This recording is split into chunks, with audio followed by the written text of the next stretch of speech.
Je vous remercie tout d'abord de l'honneur que vous me faites avec la marraine de la formation 2018 de la Maison des journalistes. On l'a dit, une initiative inédite et unique au monde.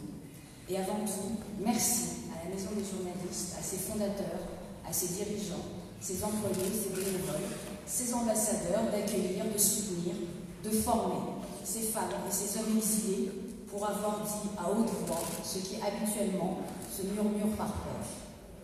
Ces journalistes venus de toutes les régions du monde, de tous les lieux où la parole est interdite, où la censure sévit, où la réalité des inégalités et des injustices est dissimulée par la propagande, la violence et la haine, sont mes frères et sœurs d'exil.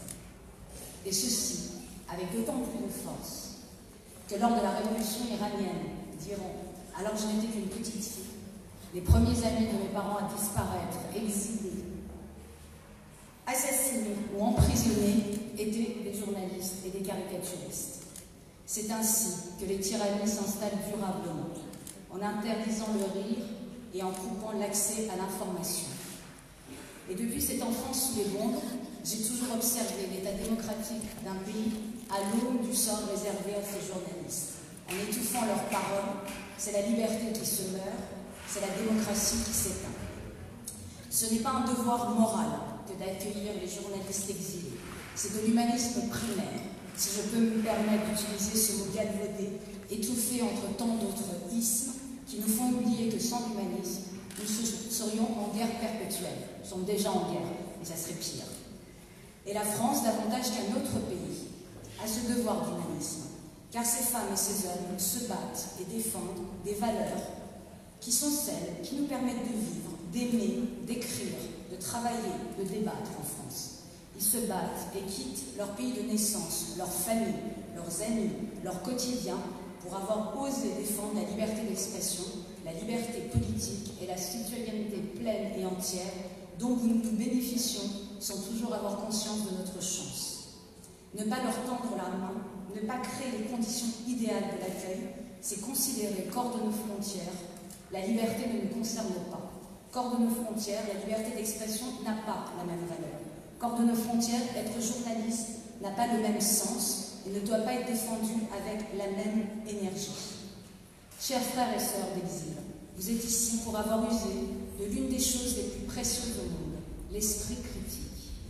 Avec courage, vous vous êtes dressés face à des interdits et des absurdités, face à la violence et l'injustice, face à la corruption et à la torture, face à des préjugés et des inégalités, dans le but d'informer, de dire ce qui handicape, paralyse et détruit vos pays d'origine, vous permettre de poursuivre votre travail, vous aider à intégrer votre pays d'adoption en vous offrant tous les possibles. C'est le minimum que nous pouvons faire, c'est le minimum que devraient faire tous les pays démocratiques qui ont les moyens de vous accueillir.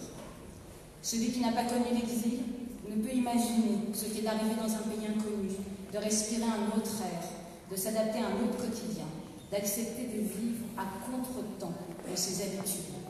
Celui qui n'a pas connu l'exil ne peut savoir qu'un exilé est en déséquilibre permanent, qui n'enterre plus ses morts, qui ne visite plus les tombes du souvenir, ne retrouve jamais la saveur d'un banal petit déjeuner, hier si familier. L'exil est une rupture et une douleur, mais ça peut aussi être une aventure heureuse.